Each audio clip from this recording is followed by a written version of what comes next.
Assalamualaikum warahmatullahi wabarakatuh. Salam sejahtera untuk kita semua. Shalom, Om Swastiastu, Namo Buddhaya, salam kebajikan. Kembali dengan saya Indah Dewi Hiliatunisa, peserta KKM DR UIN Malang Mengabdi. Kali ini kita akan membicarakan tentang moderasi beragama. Apa sih itu moderasi beragama? Kita bicara santai saja ya, membahasnya dengan santai tapi serius. Moderasi beragama menurut bahasa itu berasal dari bahasa Latin yang berarti moderatio atau kesedangan, yang memiliki arti tidak berlebihan atau kekurangan. Sedangkan dalam bahasa Arab yaitu wasotiyah, yaitu sebagai penengah. Jadi moderasi beragama yaitu cara pandang atau cara pikir, sikap dan praktik beragama dalam kehidupan bersama untuk mencapai kemaslahatan sesama dalam kehidupan sehari-hari bermasyarakat. Sedangkan kita ketahui banyak masalah-masalah di Indonesia yang berhubungan dengan agama-agama di Indonesia.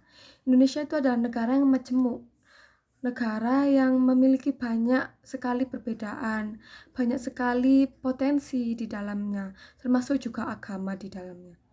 Indonesia memiliki 5 agama, yaitu Islam, Kristen, Hindu, Buddha, dan Konghucu. Nah, dengan ini maka moderasi beragama sangatlah diperlukan dalam kehidupan sehari-hari. Sering juga kita ketahui masalah moderasi agama di Indonesia seperti misal ketika ada pemilihan seorang pemimpin di daerah maupun di tingkat yang lebih tinggi, pemilih itu melihat dari agama, bukan dari potensi atau kemampuan dari pemimpin tersebut. Itu adalah sesuatu pola pikir yang harus diubah, karena seorang pemimpin itu tidak hanya dilihat dari agama, tetapi juga kemampuan dan kemampuannya dalam memimpin suatu daerah tersebut.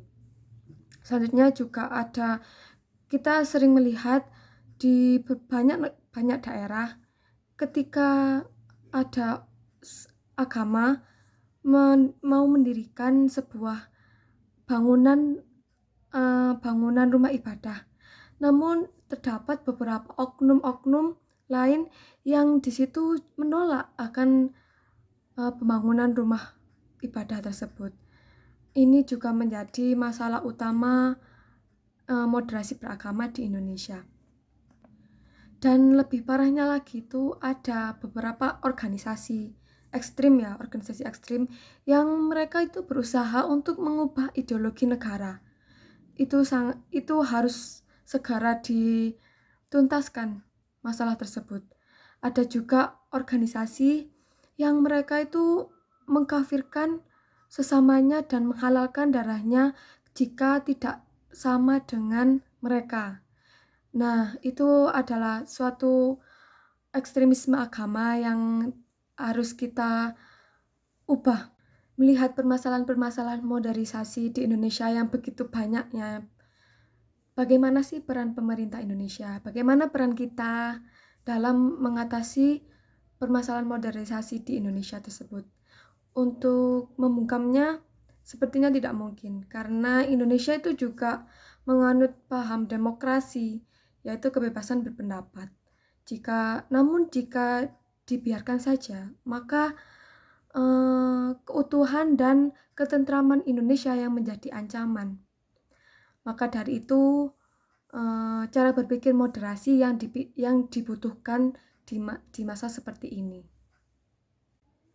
Seperti dengan artinya moderasi, yaitu adalah wasatiyah atau dalam kata serapan Indonesia yaitu sebagai wasit atau penengah. Maka dari itu moderasi beragama yaitu adalah tidak mengikut dengan paham-paham yang ekstrim dan tidak juga mengikuti paham-paham yang menyepelekan agama. Namun moderasi beragama yaitu tetap melakukan kegiatan sesuai dengan tuntunan agama, tetapi juga tetap memegang teguh aturan yang ada di negara Indonesia. Ada 4 prinsip dasar moderasi beragama. Yang pertama yaitu toleransi. Yang kedua yaitu cinta tanah air. Yang ketiga yaitu tidak ada kekerasan di dalamnya. Yang keempat adalah mencintai budaya Indonesia. Kunci dari moderasi beragama yaitu 1, cinta tanah air. Ketika kita sudah cinta tanah air, bagaimanapun kita berkehidupan, bagaimanapun kita melakukan kegiatan sehari-hari, kita tetap di dalam hati kita itu cinta tanah air. Tidak ada pemikiran untuk merusaknya, tidak ada pemikiran untuk berusaha merusak tatanan cinta tanah air tersebut. Dan kita sebagai generasi muda dan sebagai umat yang beragama juga harus berusaha mencapai tatanan moderasi beragama yang baik dan tepat di kehidupan sehari-hari. Demikianlah beberapa ulasan dari saya. Terima kasih dan mohon maaf. Wassalamualaikum warahmatullahi wabarakatuh.